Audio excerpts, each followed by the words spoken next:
நண்பர்களே, இது உங்கள் தாரணி டிஎன்பிஎஸ்சி. நம்ம சேனலில் போட்டித் தேர்வு நோக்கில் வினாவிடைகள் பார்த்துக்கிட்டு வரோம். ஸோ இதே மாதிரி முக்கியமான வினாக்களுக்கு மறக்காமல் நம்மளோட சேனலை சப்ஸ்கிரைப் பண்ணிக்கோங்க.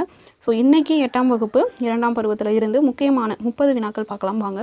முதல் கேள்வி, பெயர் சொல்லின் பொருளை வேறுபடுத்தும் முறையை என்னன்னு சொல்லுவாங்க அப்படின்னு கேட்டிருக்காங்க. ஃபஸ்ட்டு எப்படி பெயர் சொல்ல வேறுபடுத்துவாங்க அப்படிங்கிறத நம்ம ஃபஸ்ட்டு தெரிஞ்சுக்கணும் இல்லையா? ஸோ எப்படி வேறுபடுத்துவாங்க? இப்போ முருகன் வந்தான்னு வச்சுப்போம். என்னது முருகன் வந்தான், முருகன் வந்தான்னு இருக்கா. ஸோ இதில் என்ன தெரியுது? முருகன் அப்படிங்கிறது ஒரு எழுவாய், ஓகேவா? இதுவே முருகனை பார்த்தான், யாரை பார்த்தாங்க? முருகனை பார்த்தான். ஸோ இந்த ரெண்டுத்துக்கும் வித்தியாசம் தெரியுதா? முருகன் வந்தான் அப்படின்னா இந்த இடத்துல முருகன் அப்படிங்கிறது நார்மலாக ஒரு எழுவாய், ஒரு பெயர் சொல்லா இருக்குது. இதே முருகனை பார்த்தான், இதில் பார்த்தோம் அப்படின்னா முருகன் அப்படிங்கிற பெயர் இந்த ஐ அப்படிங்கிற வேற்றுமை உறுப்பை சேர்ந்து ஒரு செயல்படு பொருளாக இங்கே செயல்படுது, ஓகேவா? இப்போ இந்த இடத்துல நார்மலாக பெயர் சொல்லா இருக்கிறது, இந்த இடத்துல என்னவா இருக்குது? செயல்படு பொருளாக இருக்குது. ஸோ இதை தான் சொல்கிறாங்க, பெயர் சொல்லின் பொருளை வேறுபடுத்தும் முறை என்னன்னு சொல்லுவோம்? வேற்றுமை, ஓகேவா? புரியுதா? பெயர் சொல்லின் பொருளை வேறுபடுத்தும் முறை என்னன்னு சொல்லணும்? வேற்றுமை.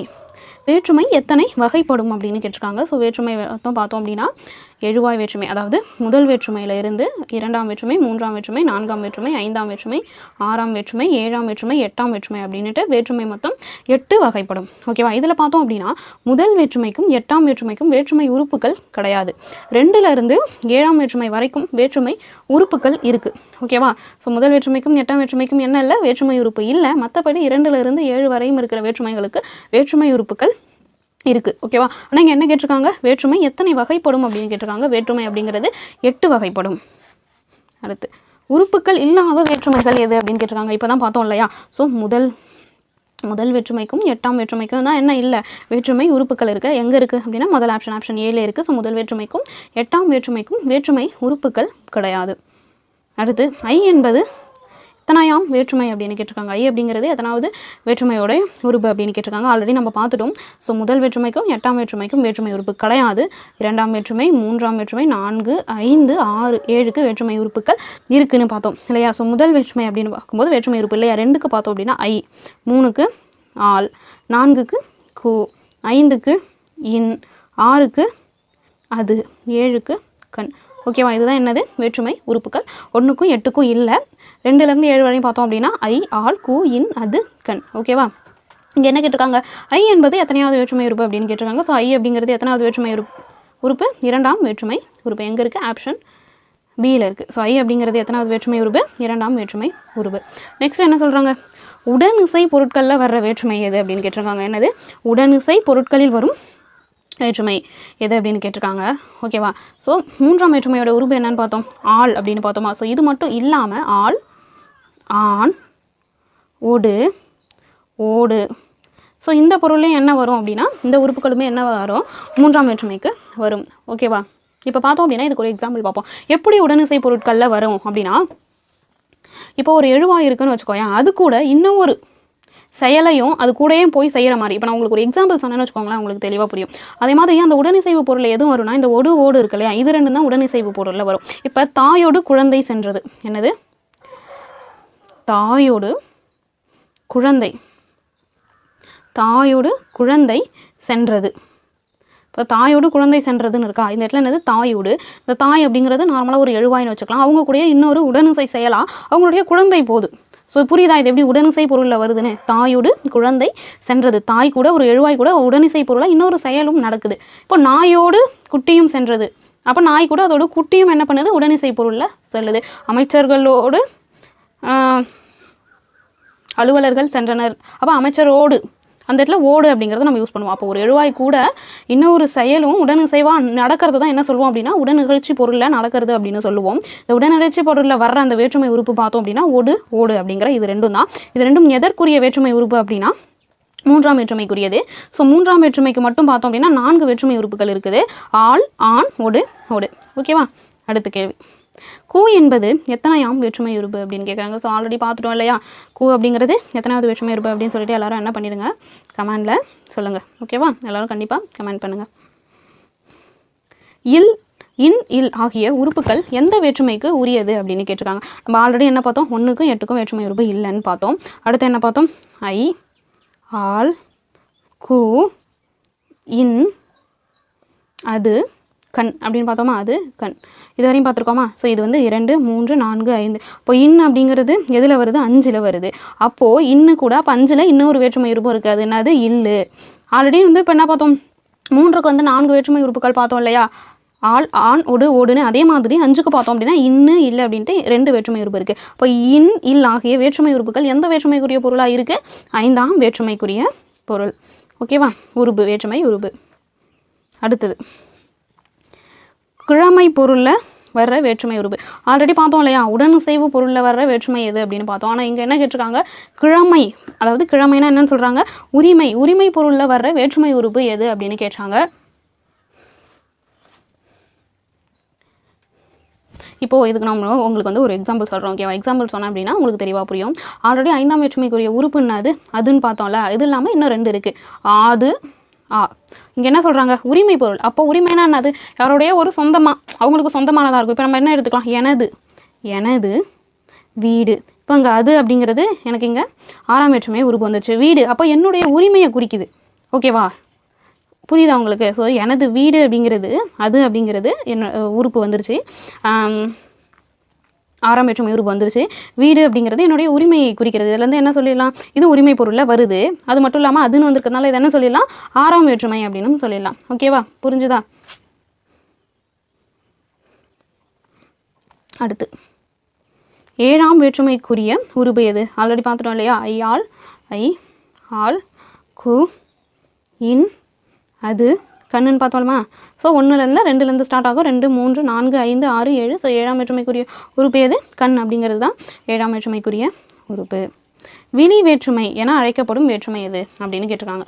என்ன கேட்டிருக்காங்க, விழி வேற்றுமை என்று அழைக்கப்படும் வேற்றுமை. அதாவது நம்ம பார்த்துருக்கோம், முதல் வேற்றுமைக்கும் 8ஆம் வேற்றுமைக்கும் வேற்றுமை உறுப்புகள் இல்லை அப்படின்னு பார்த்துருக்கோம். முதல் வேற்றுமை அப்படின்னா நார்மலாக வந்து ஒரு பெயர் சொல் வந்திருக்கும். ஓகேவா, இப்போ மாடு வந்தது. ஸோ மாடு வந்தது, இதில் பார்த்தோம் அப்படின்னா மாடு அப்படிங்கிறது நார்மலாக ஒரு பெயர் சொல். நம்ம பெயர் சொல்ல என்னன்னு சொல்லுவோம், எழுவாய் அப்படின்னு சொல்லுவோமா. அதனால் என்ன பண்ணுறாங்க அப்படின்னா முதல் வேற்றுமை என்னன்னு சொல்லுவாங்க அப்படின்னா எழுவாய் வேற்றுமை அப்படின்னு சொல்லுவாங்க. 8ஆம் வேற்றுமைனா முதல்ல நம்ம என்ன அப்படின்னு தெரிஞ்சுக்கணும். ஓகேவா, அதாவது படற்கை பெயரை முன்னிலை பெயராக அழைக்கிறது தான் என்ன சொல்லுவாங்க அப்படின்னா இந்த 8ஆம் வேற்றுமை அப்படின்னு சொல்லுவாங்க. அது என்னது படற்கை பெயரை முன்னிலை வேற்றுமை அழைக்கிறது அப்படின்னா, இப்போ தூரத்தில் ஒருத்தவங்க போகிறாங்கன்னு வச்சுக்கோங்களேன், அவங்க நம்ம எப்படி கூப்பிடுவோம், வேகமாக கூப்பிடுவோம் இல்லையா. இப்போது தூரத்தில் நம்மளோட ஃப்ரெண்டு போகிறாங்க அப்படின்னா எப்படி கூப்பிடுவோம், நண்பா வா அப்படின்னு. இந்த நண்பா அப்படிங்கிறத விழித்து வேகமாக கூப்பிட்றோம் இல்லையா. ஸோ அதனால் என்ன பண்ணுறாங்க அப்படின்னா இந்த 8ஆம் வேற்றுமையை நண்பா விழி, அதுக்கு என்ன பேர், அழைக்கிறோம் இல்லையா, விழித்தல். அதனால் என்ன சொல்கிறாங்க, 8ஆம் வேற்றுமையை விழி வேற்றுமை அப்படின்னு சொல்கிறாங்க. ஓகேவா, ஸோ இது ரெண்டுத்தையும் மறக்கூடாது. ஸோ எழுவாய் வேற்றுமை அப்படின்னா முதல் வேற்றுமை, விழி வேற்றுமை அப்படின்னா 8ஆம் வேற்றுமை. ஸோ 8ஆம் வேற்றுமைனா என்னது, படற்கை பெயரை முதன்மை பெயராக்கி அழைக்கிறத தான் என்ன சொல்கிறாங்க அப்படின்னா இந்த வேற்றுமை 8ஆம் வேற்றுமை அப்படின்னு சொல்கிறாங்க. ஓகேவா, ஸோ அப்போது விழி வேற்றுமை என அழைக்கப்படுற வேற்றுமை எது, 8ஆம் வேற்றுமை. ஆப்ஷன் டியில் இருக்குது. சொற்களுக்கு இடையில் வேற்றுமை உறுப்பு மறைந்து வருவது என்ன அப்படின்னு கேட்டிருக்காங்க. அதாவது என்னது, சொற்களுக்கு இடையில் வேற்றுமை உறுப்பு மறைந்து வருவது என்ன அப்படின்னு கேட்டிருக்காங்க.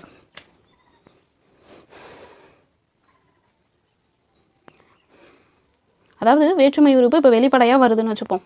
ஓகேவா, இப்போ புலவருக்கு பரிசு கொடுத்தார். இப்போ புலவருக்குன்னு இருக்கா, புலவருக்கு பரிசு கொடுத்தார், புலவருக்கு பரிசு கொடுத்தார். இந்த கூ அப்படிங்கிறது என்னது, வேற்றுமை உறுப்பு. இது என்ன பண்ணுது, உனக்கு தெளிவாக தெரியுது, வெளிப்படையாக தெரியுது. இப்படி வெளிப்படையாக தெரிஞ்சிச்சு அப்படின்னா என்ன சொல்லுவாங்க அப்படின்னா அதை வேற்றுமை தொடர் அப்படின்னு சொல்லுவாங்க. என்னன்னு சொல்லுவாங்க, வேற்றுமை தொடர். ஓகேவா, இதே இருந்து மறைஞ்சு வருது. ஓகேவா, மறைஞ்சு இந்த கூ அப்படிங்கிறது வெளிப்படாமல், அதாவது வேற்றுமை உறுப்புகள் எதுவுமே வெளிப்படையாக வராமல் மறைஞ்சி வருது அப்படின்னா அதை என்ன சொல்லுவாங்க அப்படின்னா தொகை, தொக்கி வர்றது. அந்த உறுப்புகள் தொக்கி வருது இல்லையா. ஸோ மறைஞ்சு வந்தால் அதை வேற்றுமை தொகை அப்படின்னும், வெளிப்படையாக வந்தால் அதை தொடர் அப்படின்னு சொல்லுவாங்க. ஆல்ரெடி நம்ம பார்த்துருப்போம் இல்லையா, ஓமை தொகை, ஓமை தொடர். ஓமை உறுப்பு ஒரு இடத்துல மறைஞ்சு வருது அப்படின்னா அதை என்ன சொல்லுவாங்க, ஓமை தொகைனும். அதே அந்த போல புறைய அப்படிங்கிற வேற்றுமை உறுப்புகள் வெளிப்பட்டு வந்துச்சு அப்படின்னா அதை ஓமை தொடர்னு சொல்லுவோம் இல்லையா. ஆல்ரெடி எல்லாரும் பார்த்துருப்பீங்க. ஸோ இருந்தாலும் ஒன் டைம் இதை கவனிச்சுக்கோங்க. இங்கே என்ன கேட்குறாங்க, சொற்களுக்கு இடையில் வேற்றுமை உறுப்பு மறைந்து வருவது. இந்த இடத்துல என்ன சொல்லிட்டாங்க, மறைந்து. அப்போ தொக்கி வருது, மறைந்து வர்றதை என்ன சொல்லணும், வேற்றுமை தொகை அப்படின்னு சொல்லணும். ஓகேவா, இதே வெளிப்பட்டு வந்தால் வேற்றுமை தொடர் அப்படின்னு சொல்லணும். காலம் கறந்த பெயரச்சம் எது அப்படின்னு கேட்குறாங்க. அதாவது காலம் கறந்தனா முதல்ல என்ன, அப்போது காலம்தான் அது கடந்துடுச்சு, எந்த காலத்தையுமே அது என்ன பண்ணாது அப்படின்னா காட்டாது அப்படின்னு அர்த்தம். ஓகேவா, இப்போது செய்தொழில்னு இருக்குது. இது எந்த காலத்தை காட்டுதுன்னு நம்மளால சொல்ல முடியுமா, ஓகேவா? காலம் கறந்த பெயரெச்சம் என்னது? அப்போ அது எந்த காலத்தையும் காட்டலை அப்படின்னா என்ன அர்த்தம்னா அது 3 காலத்துக்கும் உரியதாக இருக்கும். இதை எப்படி சொல்லலாம்? செய்தொழில செய்த தொழில், செய்கின்ற தொழில், செய்யும் தொழில் அப்படின்னு 3 காலத்துக்கும் பொருந்தக்கூடியதான் நம்மளால் சொல்ல முடியும். ஸோ இதே மாதிரி இருக்கின்ற காலம் கறந்த பெயரெச்சத்தினா என்ன சொல்லணும் அப்படின்னா வினைத்தொகைகள். ஸோ அப்போ காலம் கறந்த பெயரெச்சம்னா என்னது? வினைத்தொகை தான் காலம் கறந்த பெயரெச்சம் அப்படின்னு சொல்லணும். செங்காந்தல் இலக்கண குறிப்பு தருக. ஃபர்ஸ்ட் இலக்கண குறிப்புனாலே நம்ம என்ன பண்ணணும்? பிரித்து பார்த்தணும். செங்காந்தலை எப்படி எழுதலாம்? ஸோ செம்மை கூட்டல் காந்தல் அப்படின்னு எழுதலாமா? இந்த செம்மை அப்படிங்கிறது என்னத்தை குறிக்கிறது? இந்த காந்தல் மலருடைய பண்பை குறிக்கிறது. ஒன்றன் பண்பை குறித்தால் அதை என்ன சொல்லணும்? பண்பு தொகை, அளவு, நிறம், பண்பெல்லாம் குறிச்சா அதில் எதில் வந்துடும்? பண்பு தொகையில் வந்துடும். ஓகேவா? ஓமை தொகைனா என்னது? ஓம உறுப்பு மறைந்து வந்தால் அது ஓமை தொகைன்னு சொல்லுவோம். இப்போ தான் வினைத்தொகை பார்த்தோம் இல்லையா? காலம் கறந்த பெயரெச்சம், அதாவது முக்காலத்தையும் குறிக்கக்கூடியதாக இருக்கிறத என்னன்னு சொல்லணும்? ஓமை தொகை அப்படின்னு, அதாவது வினைத்தொகைன்னு சொல்லணும். ஓகே, அடுத்த கேள்வி. சிறப்பு பெயர் முன்னும் பொது பெயர் பின்னும் அமைவது எது அப்படின்னு கேட்டிருக்காங்க. அதாவது சிறப்பு பெயர் முன்னும் பொது பெயர் பின்னும் அமைவது என்னது அப்படின்னு கேட்டிருக்காங்க. இப்போது இதுக்கு ஒரு எக்ஸாம்பிள் பார்த்தோம் அப்படின்னா உங்களுக்கு புரிஞ்சிடும். அது என்ன சிறப்பு பெயர் பொது பெயர்? இப்போ வந்து மார்கழி திங்கள் அப்படின்னு வச்சுக்கலாம். மார்கழி திங்கள். திங்கள் அப்படிங்கிறது என்னது? மாதங்கள். ஸோ எந்த மாதமாக வேணா இருக்கலாம். திங்கள் அப்படிங்கிறது மாதம். ஸோ இது மாதத்தை பொதுவாக குறிக்குது. அதனால் பொது பெயர் எங்கே இருக்குது? பின்னாடி இருக்குது. மார்கழி அப்படிங்கிறது என்னது? 12 மாதங்களில் சிறப்பாக ஒரு மாதத்தை மட்டும் இங்கே கொடுத்துருக்குறாங்க. அப்போ இது என்னது?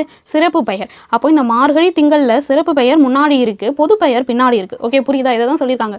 சிறப்பு பெயர் முன்னும் பொது பெயர் பின்னும் அமைவதை என்னன்னு சொல்லணும் அப்படின்னா இரு பெயரொட்ட பண்பு தொகை. எங்கே இருக்குது? இரு பெயரொட்ட பண்பு தொகை. ஓகேவா?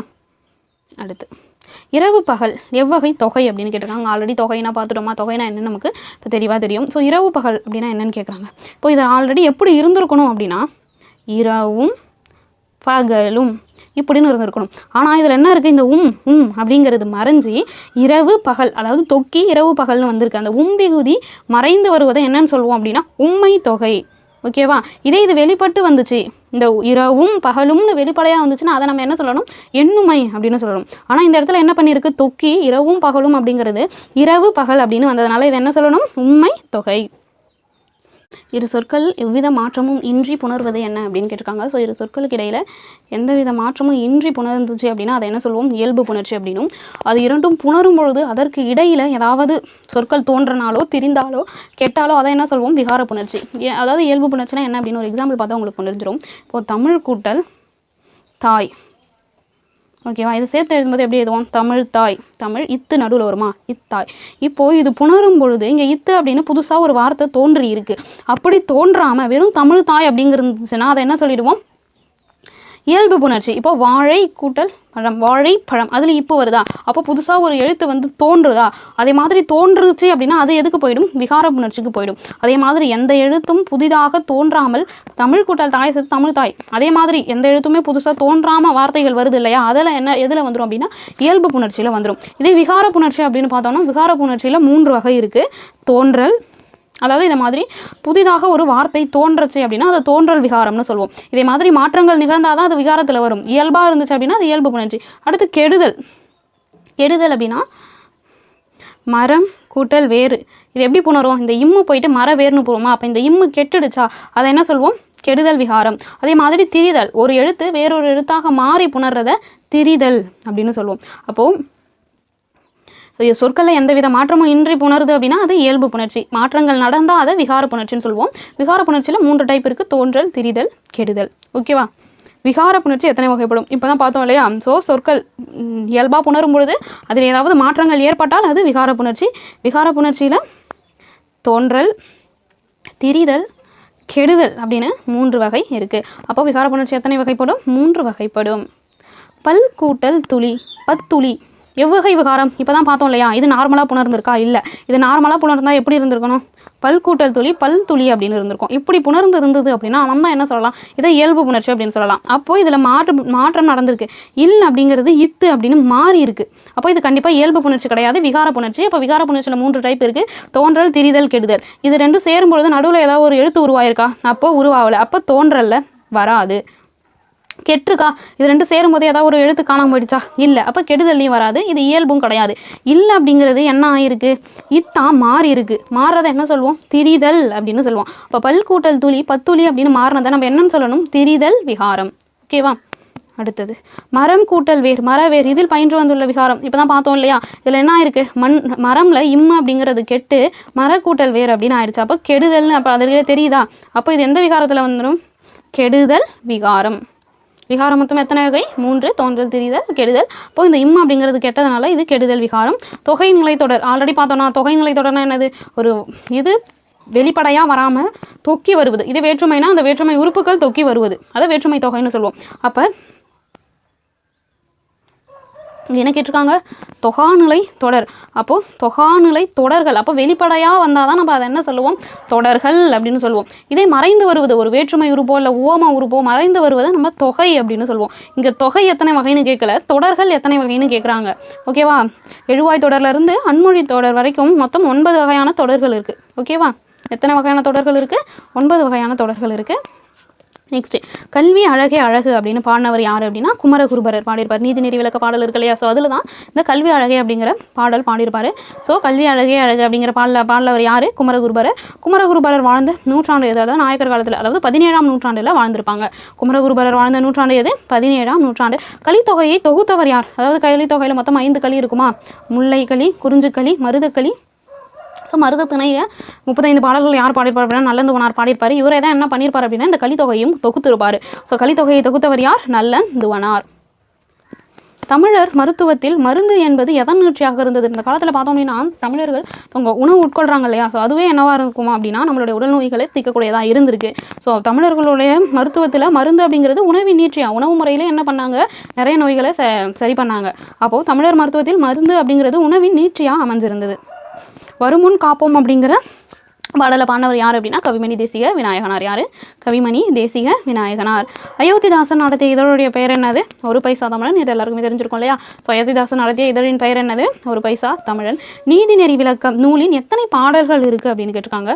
ஸோ நல்லா கவனிக்கணும், எத்தனை பாடல்கள் இருக்குது அப்படின்னு கேட்டிருக்காங்க. நீதிநெறி விளக்கத்தில் மொத்தம் பார்த்தோம் அப்படின்னா 101 பாடல். கடவுள் வாழ்த்து வந்து 1. அப்போ மொத்தமாக இங்கே எத்தனை பாடல்னு கேட்டதுனால கடவுள் அதில் நீதிநெறி விளக்கத்தில் 101, அதோட கடவுள் வாழ்த்து 1. அப்போ மொத்தமாக 102 பாடல்கள் இருக்குது. ஓகேவா? நீதிநெறி விளக்கத்தில் மொத்தம் எத்தனை பாடல்கள் இருக்குது, 102 பாடல்கள் இருக்குது. கலித்தொகை டேஷ் நூல்களில் 1. ஸோ கலித்தொகை அப்படிங்கிறது 8 தொகை நூல்களில் 1. ஓகேவா? சித்த மருத்துவத்தில் உலோகங்களும் பாஷணங்களும் மருந்தாக பயன்படுத்தப்பட்டது சரியா தவறாக கேட்டிருக்காங்க. ஸோ இது ஆல்ரெடி கேட்டிருக்காங்க. ஸோ சித்த மருத்துவத்தில் உலோகங்களையும் பாஷணங்களையும் என்ன பண்ணியிருப்பாங்க அப்படின்னா சித்தர்கள் மருந்தாக அந்த காலத்திலே பயன்படுத்தியிருக்காங்க. ஓகேவா? அப்போ இந்த கூற்று என்னது, சரி. ஒரு பைசா தமிழன் இதழ் தொடங்கப்பட்ட ஆண்டு என்ன அப்படின்னு கேட்டிருக்காங்க. ஸோ எப்போ தொடங்கியிருப்பாரு, 1907ஆம் ஆண்டு ஒரு பைசா தமிழன் அப்படின்னு தொடங்கியிருப்பாங்க. ஒரு வருஷம் கழிச்சு 1908 அதை தமிழன்னு பெயர் மாற்றிருப்பாங்க. ஓகேவா? ஸோ இந்த வீடியோ கண்டிப்பாக உங்களுக்கு உபயோகமாக, அதாவது பயனுள்ளதாக இருந்திருக்கும் அப்படின்னு நான் நம்புகிறேன். ஸோ இதே போல வீடியோக்கு மறக்காமல் நம்ம சேனலை சப்ஸ்கிரைப் பண்ணிக்கோங்க. ஏதாச்சும் டவுட் இருந்துச்சு அப்படின்னா கமெண்ட் பண்ணுங்கள், ஷேர் பண்ணுங்கள், லைக் பண்ணுங்கள். இதே மாதிரி இன்னொரு முக்கியமான வீடியோவில் உங்களை சந்திக்கிறேன். வணக்கம்.